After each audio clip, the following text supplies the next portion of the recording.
बातमी आहे दहीहंडीच्या नियमभंगाची। चेंबूरमध्ये मनसेनं थेट 8 थर लावत सुप्रीम कोर्टाच्या निर्णयाचं उल्लंघन केलंय।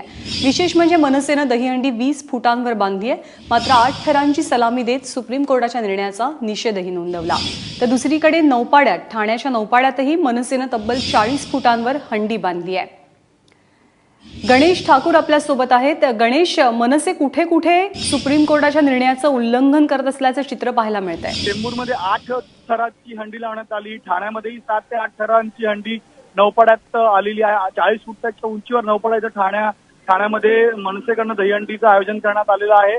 9 थरांना 11 लाखाचं पारितोषिक यांनी इथं जाहीर केलेलं आहे। त्याचबरोबर आम्ही पाहतोय की एक प्रोटेस्ट म्हणून जागोजागी आपल्याला गोविंदांकडनंच वेगवेगळे काळे झेंडे म्हणा किंवा शिडीचा वापर करून मनसेनं दादर एल्फिस्टन इथं हंडी फोडली आहे। तर आपला विरोध किंवा आपल्या एकत्रित आपल्या हा विरोध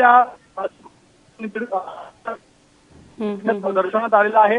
गोविंदांमध्ये खूप प्रचंड नाराजी आहे। त्याचबरोबर आम्ही जी माहिती घेतली आहे तर गोविंदांचं म्हणणं असं आहे की मुंबईत जे मोठमोठे मंडळ आहेत ठाण्यामध्ये सलामीची तयारी आता या गोविंदांनी ठेवलेली आहे। ठाण्यामध्ये नौपाडा इथं त्याचबरोबर चेंबूर इथं मनसेकडनं 8 थर 7 थर लावण्यात आलेले आहेत। जे आयोजक आहेत त्यांचं म्हणणं आहे की आम्ही आमच्यावर केस घेऊ, पण ते विरोधी पक्ष आहेत त्यांचं म्हणणं आहे की ज्या प्रकारे ह्याचं आयोजन मनसेकडनं करण्यात येत आहे त्याला पाहता हे पॉलिटिकल स्टंट आहे, मायलेज घेण्याचा प्रयत्न आहे आणि लहान मुलांचाही वापर किंवा लहान मुलांचाही समावेश गोविंदा मंडळांमध्ये पथकांमध्ये आहे, त्याचा विरोध इथं होत नाहीये। तर एक या गोविंदा उत्सवामध्ये नाराजी जी आहे या गोविंदांची ती समोर येते। त्याचबरोबर आयोजकही यामध्ये गोविंदांना साथ देताना त्यामुळे नियमांचं उल्लंघन मुंबई आणि ठाण्यामध्ये होताना आपल्याला दिसत आहे।